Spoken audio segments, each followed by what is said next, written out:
Logaritm funksiya uni qo'shiladi. Y teng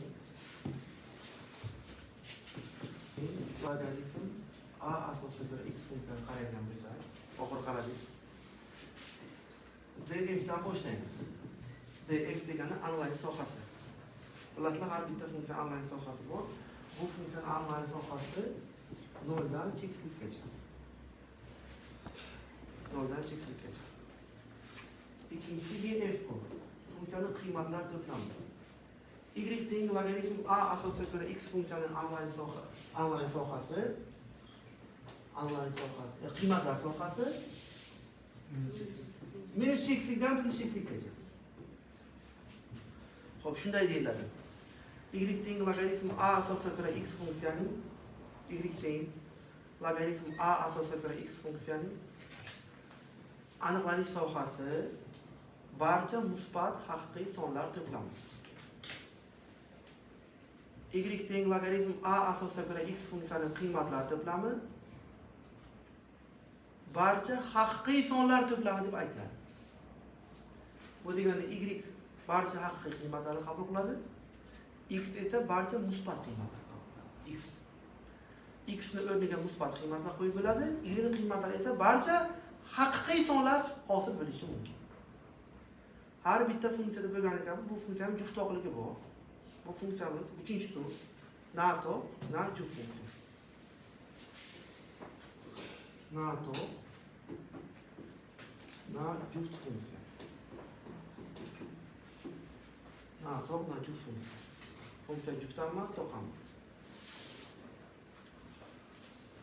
Xo'p, funksiyaning nollari bor. Funksiyamiz ox o'qini kesadimi degan savol. Funksiyamiz ox o'qini kesadi, 1 u 0 da kesadi. Chunki x o'rniga 1 qo'ygan payt 0 chiqadi. Nollari 1 0. Logaritm a asosiga ko'ra x funksiya ox o'qini 1 0 da kesadi. O y o'qini qachon kesadi? Bu funksiyamiz o y o'qini kesmaydi.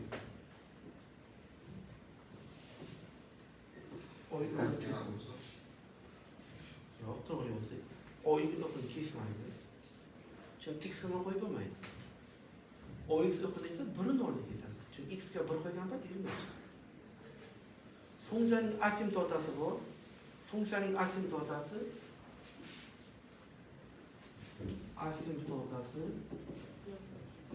o y o'qiladi. Funksiyaning asimtotasi o y o'qiladi. Yana funksiyaning nimasi bor bizda? O'sish va kamayishi bor. Bu a ga bog'liq. A bir katta birdan bo'lsa o'suvchi bo'ladi. A kichik 1 katta 0 bo'lsa funksiya qanaqa bo'ladi? Kamayuvchi bo'ladi. Agar a katta 1 bo'lsa funksiya o'suvchi, a 0 bo'lsa funksiya nima bo'ladi? Kamayuvchi bo'ladi.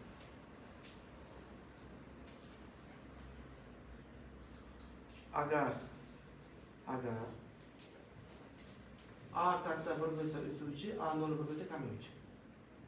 Xo'p, funksiyada yana bizda minimum maksimum bor. Logaritm funksiyada minimum maksimum yo'q. Eng kichik, eng katta qiymati yo'q. Minimum, maksimum qiymatlari yo'q.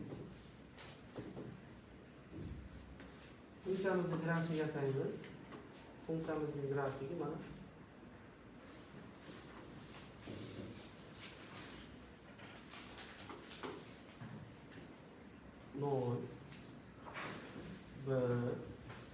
Bir qo'ygan paytimiz 0 bo'ladi. 1 dan 0. A qo'ygan paytimiz 1 bo'ladi. Mana. Ana bu logaritm funksiyaning grafiki. Bu hozir bizada a 1 dan katta bo'lgan holatdagi grafik. Agar a katta 1 bo'lsa, mana shunday chiqadi. A 1 dan kichik bo'lgan holatdagi grafik mana bunday chiqadi. A kichik 1 katta 0. Logaritm funksiya y teng logaritm a asosiga ko'ra x funksiyaning grafiki a 1 dan kichik bo'lgan holatdagi grafik mana shu chiqadi. Y teng logaritm x asosiga ko'ra x funksiya degan funksiyani Hozir -1 logaritm o'zidan ayrilyapti. Shuni hisobida bir birlik pastga tushyapti logaritm funksiya. Qanday qilib? Ana bu 2 qo'ysak 0 bo'ladi. Hozir 0 qo'yib bo'lmaydi, 1 qo'yish kerak. 1 qo'ysak-da -1 bo'ladi. 2 qo'ysak 0 bo'ladi. 4 qo'ysak 1 bo'ladi.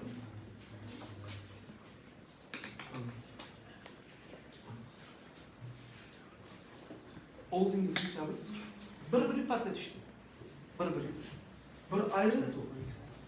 Aytish mumkin bu qavs qo'yilgani boshqa, qavs qo'yilmagani boshqa. Agar hozir x ni bir qavsda bo'lsa boshqa funksiya bo'lardi. Hozir logaritm 2 qavsda x ayrilgan 1, alohida ayrilgan 1 turibdi. Alohida ayrilgan 1. Shuni farqlaymiz. Endi hop 2 hozir 1 qo'ysak bo'ldi. Ana bu esa logaritmik funksiyaning o'zi. Qizil bilan chizganimiz y teng logaritm 2 asosi bir x ni o'zi. 1 dan 0, 2 dan 1. Ko'ryapsizmi qanday turibdi? Shuni bir birlik pastga tushgan edi. Ana logaritm 2 asosi x ga 1 qo'ysak 0 bo'ladi, 2 qo'ysak 1 bo'ladi. 2 3 4 qo'ysak necha bo'ladi? 2 bo'ladi. Bahokasi 2 asosi o'zi uchun. Keyingisi y teng logaritm 2 asosga ko'ra x minus 1 ni qaraymiz. Bu funksiyani qaraymiz. Bu funksiyamiz qanaqa? Bu funksiyamiz mana x ga 1 2 3 beryapmiz. Hozir x teng 1 bu asymptota. X teng 1 bu asymptota. X teng 1 asymptota. 2 qo'ygan paytimizda 0 bo'ladi.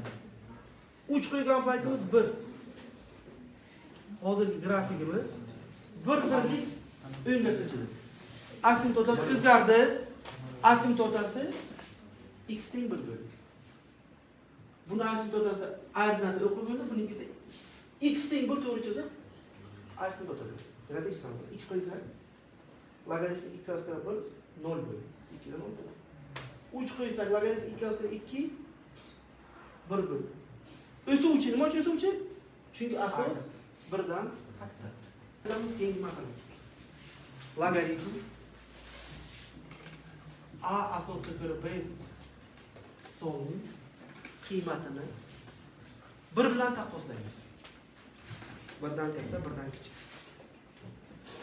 Agar asos 1 dan katta, logaritm o'zi 1 dan katta bo'lsa, logaritm a asosga ko'ra b 1 dan katta bo'ladi. 1 dan katta bo'ladi, 0 dan katta bo'ladi. 0 bilan taqqoslaymiz.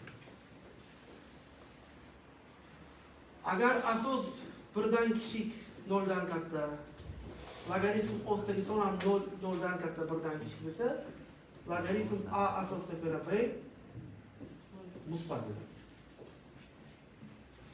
Agar asos 1 dan katta, logaritm osti 1 dan kichik 0 dan katta bo'lsa, logaritm a asosga ko'ra b kichik 0 dan bo'ladi. Agar asos kichik 1 dan, b katta 1 dan bo'lsa, logaritm a asosga ko'ra b yana kichik 0 dan bo'ladi. Ya'ni asosi bilan logaritm osti ikkalasi ham bir xil bo'lsa, 1 dan katta bo'ladi. Nima degani bu? Logaritm ilzosti pi asosga ko'ra ilzosti y degan sonimiz musbat son. Bu musbat son. Nega? Ilzosti pi dan 1 dan katta son chiqadi, ilzosti y dan 1 dan katta son. Ikkalasi ham 1 dan katta, nima qanaqa son bo'ldi bu? Musbat son. Logaritm 0,3 asosga 0,8 qanaqa son bu? Bu ham musbat son. Chunki asosan 1 dan kichik, logaritm oson 1 dan kichik. logaritm 1/2 asosga ko'ra 0,8 ana bu manfiysi. Nega manfiy son bu? Asos birdan katta, logaritm osti birdan kichik. Bu manfiy son. Misolda shunday deyapti. Quyidagi sonlardan qaysi biri birdan katta yo birdan kichik deb savol beradi. Siz berilgan sonlarning ichidan birdan kattasini yo birdan kichigini topishingiz kerak bo'ladi. Bu uchun nima qilasiz? Bu uchun mana shu berilgan sonlarning asosi va berilgan sonlarni logaritm ostini tekshirasiz. Shunday deyapti. A katta 0, B katta C. Logaritm A asosga ko'ra B, logaritm A asosga ko'ra C, logaritm B asosga ko'ra C, logaritm C asosga ko'ra A. Mana shularning ishorasini aniqlang deb. 4 ta son beryapti. Ishora topishimiz kerak. 0 dan katta, 0 dan kichik. Diqqatlanamiz. A birdan kichik, B birdan katta. Demak, bu manfiy. A birdan kichik, C birdan katta. Demak, manfiy. Birdan katta. Musbat.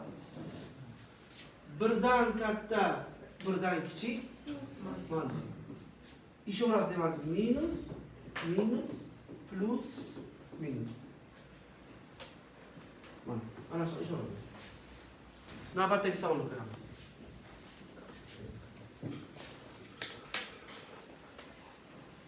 Y teng logaritm x kvadrat ayrılgan 1 x minus 3 funksiyaning aniqlanish sohasini toping. Bizda logaritmik funksiya berilgan. Ushbu logaritmik funksiyaning aniqlanish sohasini so'rayapti. Asosi bor, logaritm osti bor. Logaritmik funksiya ma'noga ega bo'lish uchun quyidagi shartlar bajarilishi kerak. Birinchidan, asos 0 dan katta, logaritm osti 0 dan katta va asos 1 ga teng emas. Logaritm asosi 1 ga teng emasligini bilish kerak. Ana shu 3 ta shart bajarilsa, bu logaritmik funksiya ma'noga ega bo'ladi. X kvadrat minus 1 katta 0 dan, x minus 3 katta 0 dan, x kvadrat minus 1 teng emas 1 bilish kerak.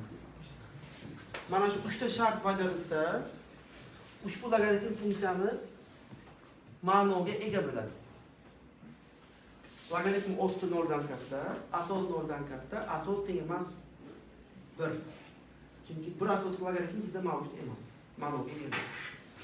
Hamma shartlar bajariladigan x ni topamiz.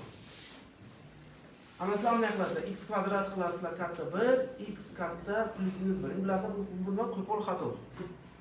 Bunday qilish aslo mumkin emas. Ikkita qavsni ajratamiz. X minus 1, x plus 1 katta 0 dan. Bu x katta 3 dan. X teng emas, x kvadrat teng emas 2, x teng emas plus minus x osti 2. Xo'p, bu 1. Bu minus 1. Birdan katta sonlar, minus 1dan kichik sonlar. Bu minus x osti 2, bu x osti 2. Bu 3dan katta sonlar. 3dan katta sonlar. 3 mana bu yer.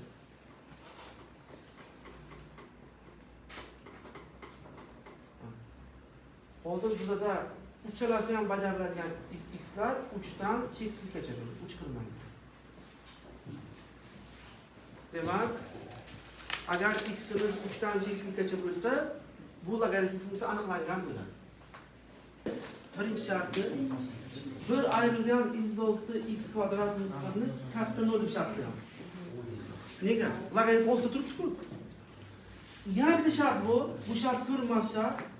Ko'rinmasligini buni o'qishda esdan chiqarib, "A, bu shartni qo'yasizlarmi yo'qmi?" Tamam. Nima shunaqa qilib qo'yasizlar? Chunki agar bir bo'lib ketsa, nol. Algebr keyin maxrat bo'lib biladi. Maxrat bo'lib bilishi mumkin emas. Buni ham qo'yishimiz kerak. Ikkalasini birga yechamiz. X o'sti x kvadrat minus 1 kichik 1 dan x kvadrat minus 1 kichik 1 dan x kvadrat minus 1 katta teng 0 dan.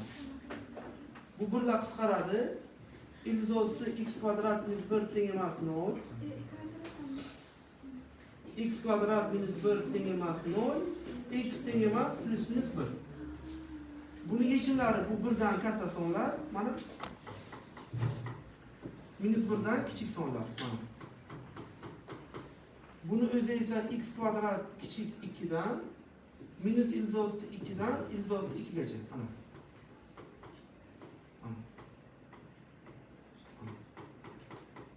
Keyin yana plus minus 1 bunga kiradi, bunga kirmaydi. Demak kirmaydi bo'ladi-da.